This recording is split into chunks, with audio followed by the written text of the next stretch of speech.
here you are. Boom, look at that. Someone knows how to use technology, it's not me. All right, so my name's Tim. I am the founder of Rudder Marketing. Hopefully you know about us. If not, we help flight schools all across the country grow and scale their business. So what I want to do in this session is really make it value added. I want to make sure that anything I give you here today is something that you can take home, you know. I think we go to these conferences and these trade shows to learn, right? We want to take a golden nugget home, bring it to our operations. We want to implement that operation or implement that golden nugget and hopefully start growing and scaling our business. So do we have a commitment to take something away from this conference, whether it's marketing, whether it's maintenance or something like that? That's kind of a little boring, but maintenance. Do we have a commitment to make a change when we get back home? Yeah? Oh, yeah. Yeah? You're going to do some changes? All right. Adam says yes. All right, so I'm going to kind of be transparent here. I'm not going to share with you anything groundbreaking or earth-shattering. There's nothing new. All this stuff is, we're pretty transparent with what we do.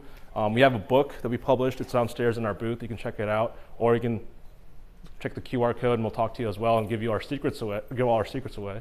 But I have a couple topics I want to talk about. So the first one is the sales process. What is the sales process? How do you use the sales process in your flight school? Then we're going to go over fundamentals of marketing, like what is marketing for a flight school? And then we're going to talk about the flight school marketing system. And then that's kind of what we do. That's how we've kind of taken this knowledge base that's publicly available for all industries and really applied it for flight schools. So first off, who knows what a sales cycle is or a sales process? Or what is your sales process? Does anyone know? Has anyone defined that at your school? Has anyone defined it? Why are you laughing at me? So many big companies don't have a sales process. It's incredible. They throw salespeople out. Yeah. And you ask them, tell me your process, and they just look at you glazed. They have no idea. Glazed. Okay. I'm looking at you glazed right now. So, do you have a sales process at your school? Sure. Point of contact, reach out, get them in for tour. In tour? A lot of paperwork. Okay. Anyone else have a sales process they want to share? No? No? No one? It's a tough crowd. Damn. All right. Shit. All right. So I'll break down the sales process. It's 3 steps, right? So you have your curiosity. So curiosity is the first stage of a sales process. After that, you have your research phase. After research, you have commitment. So breaking that down, so someone that's curious, maybe they saw a plane overhead, maybe they've always thought about flying, they're a little bit curious about it. That's really the first stage, is someone that has any type of interest in flight training and becoming a pilot. That is the first kind of stage of them thinking about flight training. After that, if they move on to the next stage, it is the research phase. So what they're going to do is they're going to use whatever tools they have, whether that's Google or whatever the stuff is here, and they're going to research about flight training in general. Maybe your school pops up, maybe it doesn't, I don't know. Hopefully it does. And at that point, they're going to make a commitment, or they're going to make a decision of like what they're going to do next. What's their next step? So usually for flight schools, unfortunately, we have 2 sales processes or 2 sales cycles, right? So we have to do this curiosity, research, and then commitment. We have to do that twice because our game's a little harder, unfortunately. So what that means is the first commitment stage or first decision stage is actually the discovery flight or tour, right? After that tour, though, the sales process repeats itself. That means they have to go again online. They're going to do more research. They're going to, kind of see if they want to pursue flight training. That's kind of when they start realizing, oh, this is actually a big commitment. This is actually going to take a lot of time, a lot of energy, a lot of money, and then they have to make a decision, right, of where they want to invest that time, money, in whatever program that is out there. So if you're, let's say, in Atlanta, I'll just bring you up because you're volunteer. You're my volunteer, or Washington. I don't know. Bring Ken up there too.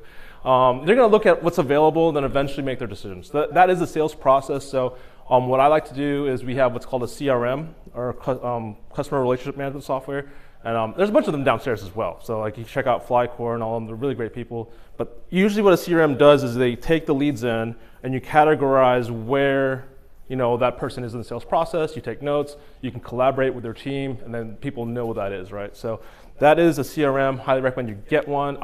Before I had a CRM, by the way, I'll just let this know from me as a business owner too. I was doing everything on paper notes and Excel.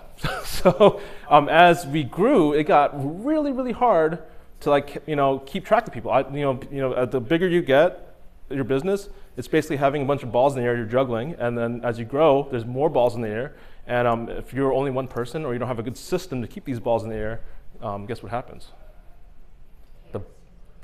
The ball gets dropped. That's the answer.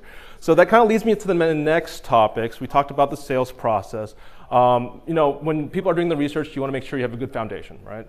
So I want to bring in what's called the 3 M's of marketing. So I talked about this maybe 2 years ago at FSANA. I'll do a really quick briefer.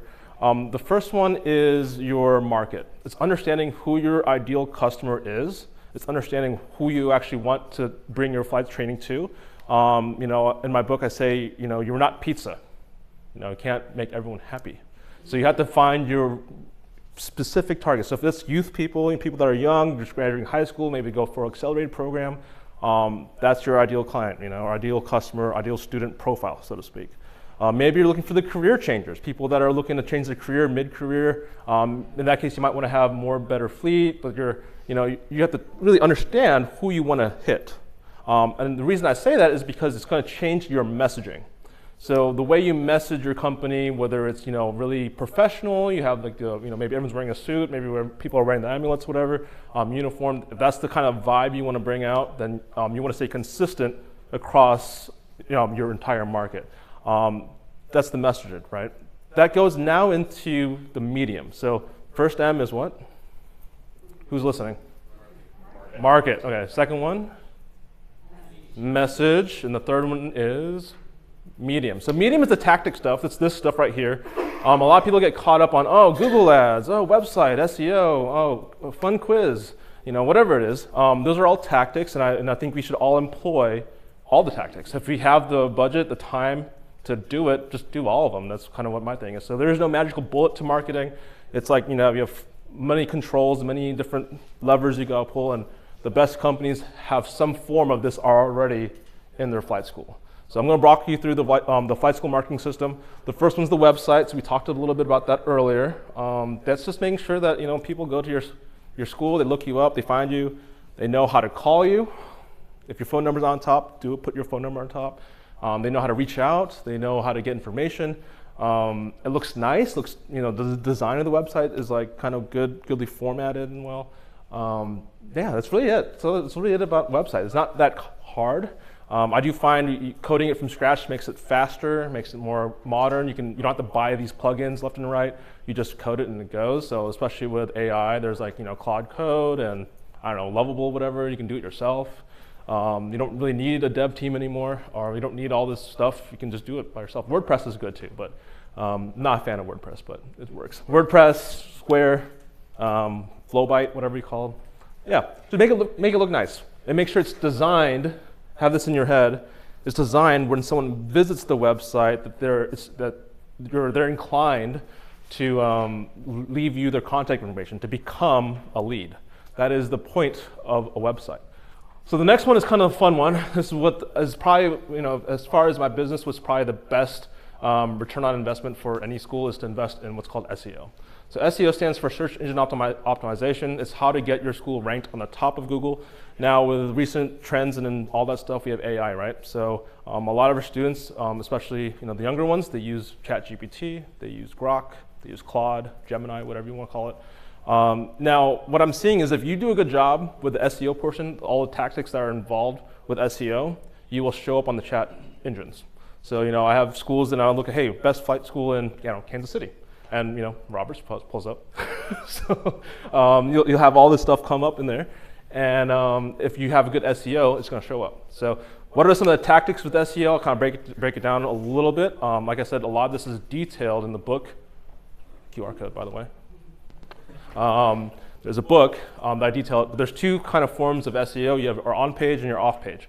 So on-page is all technical. It's all about putting the right keywords in place, making sure, for example, if you're in, I'm in San Diego, so I want to make sure I have Coronado Bay in my website, sprinkled somewhere. That way, when someone's in the area, or someone's nearby, or maybe they live in this area, your website is more likely to pop up. Those are headlines. You have other things that are more technical, like titles. So titles is like, in the top of the tab there's like a title. That is you put keywords in that place. You have schema. So schema is a little behind the scenes, but basically it is called JSON format. So it's, I don't know who's here's technical, but it says like hours, and you put your hours there, address. It basically tells Google, the search engines, like what is your business, what it's all about. It's a cool thing that you got to add to your website. Alt tags, so every image that you have needs to have keywords in it. So if I'm in, say, Georgia or Atlanta, I want to make sure I put like Atlanta or Speedway or something like that, all sprinkled in my images and all this stuff. So that is on-page SEO. Off-page SEO is anything that's outside your website, anything that's outside your control. So a lot of that even goes to social media. So social media is a part of it, making sure you have social media profiles made in the very least. Make sure you're posting regularly. It includes Google Business. So Google Business is probably the #1 directory listing out there. So you need to make sure that you have your Google Business profile updated. There's photos, there's hours, things like that. You have keywords. I'm going to bring up the word a lot. Keywords, keywords, keywords. You're going to bring up those keywords in that Google Business profile. So make sure you have good descriptions. Make sure you have products. Make sure you have services done correctly. Hours are updated, reviews, that kind of goes into here, your reputation, I'll get into that later. But yeah, that's off-page SEO. You also have directory listings, make sure that you're showing up on your local airport website. So I've seen a lot of schools that start up, maybe small, maybe 1 plane, 2 planes. They never work with their airport authority. Make sure you have a good relationship with your airport and ask for them to put your information on their website. That's what's called a backlink. So the more backlinks you have for your website, the more powerful and more domain authority your website can have. So, AOPA, they have a flight school directory. You have Garmin Pilot, this Flight Plan Go has a directory. Global Airs has one as well. Pilot Center or Pilot Central, something like that. There's a bunch of different aviation directories. You also have Apple Maps, Yelp. You also have, like I said, social media profiles, LinkedIn. YouTube is a big one. If you don't have a YouTube channel yet, start a YouTube. Just get your phone out, record something, pop it in there, put your name. At least they kind of backlink to each other. That provides some good SEO juice. That's SEO. So I can go on for hours with SEO. There's so much stuff to do with SEO. If you are not optimizing, then you are missing out because your competitors probably are. Oh, by the way, competitors. Who are your competitors? Does anyone know? It's not, yeah? I don't consider them competitors. Exactly. We're all friends. That's good, that's good. So flight schools are not your competitor. You know who they are? Your actual competitor is the boating industry, the hunting industry. It's the law programs. It's everyone else that, all these other schools, vocational trades, med school. People are thinking about, hey, do I want to invest $100,000 to be a pilot or a doctor? That's what they're thinking about, little Joey Sally over here. That's the #1 competitor that we have. So we have to market ourselves to say, hey, this is a really great career for the future. That's what our goal, that's our job as flight school owners, to really market that to our customers. So I don't know how I brought competitors, but that's correct answer. We are all friends here. And that's what I like about FSANA. So if you are in this room, that means you're here to learn. It means that you're one of the flight schools that want to collaborate with people. So you guys have to give yourself a round of applause or a pat on the back, because there's other flight schools out there that aren't getting this information, and they're going to fall behind. You guys are going to be in the top ones. So kudos to you, right? All right, so website, we got SEO. Paid ads is always a fun one. So that's paying to be on top of Google search. Or, ChatGPT has launched beta testing for ads. So that might be rolling to a town near you soon. So just keep that in touch. We like to mostly invest in Google. So Google's probably our main one. That includes the map pack as well. Our schools usually spend anywhere between $1,000 and $2,000 a month to be competitive. So ATP probably spends around $3,000 per location. If I was to put a blanket statement out there, I don't know. But yeah, Google, YouTube, and Maps, those are probably the best high intentional type platforms. Facebook and Instagram, not so much. We do run some meta ads, but the problem is that people are scrolling. It's not intentional. So it's more for exposure, right? So you get some lower quality leads with this platform. You have other ones like Reddit, Hulu, other things like that. I mean, here's my take on marketing, You have so much money you can spend. What's the most ROI you're going to get? Right now it's Google. It can change. But if I had $1 million on it, hey, market the hell out of me, then yeah, do TV, do billboards, do everything you can to get yourself out there. I'm not opposed to it. Just like I said, there's no magic bullet.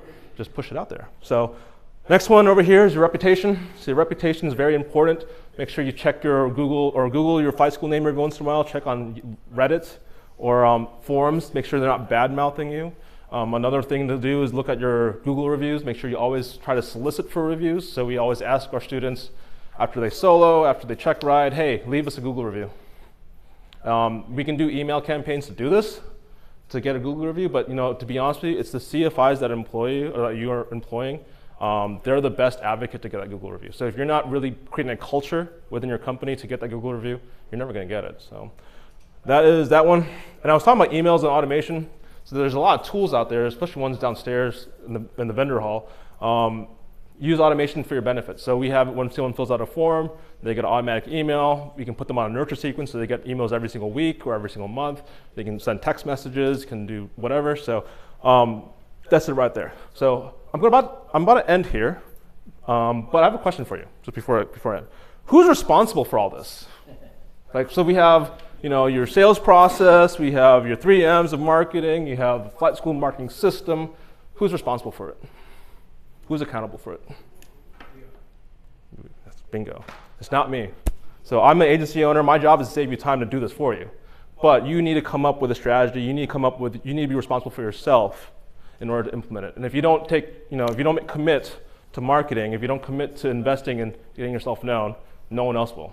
You can hire a marketing agency, but if you're not putting them on the right path for us to go, whether it's me, Jeff, anyone that's out there, local agency as well, you're going to be burning dollars.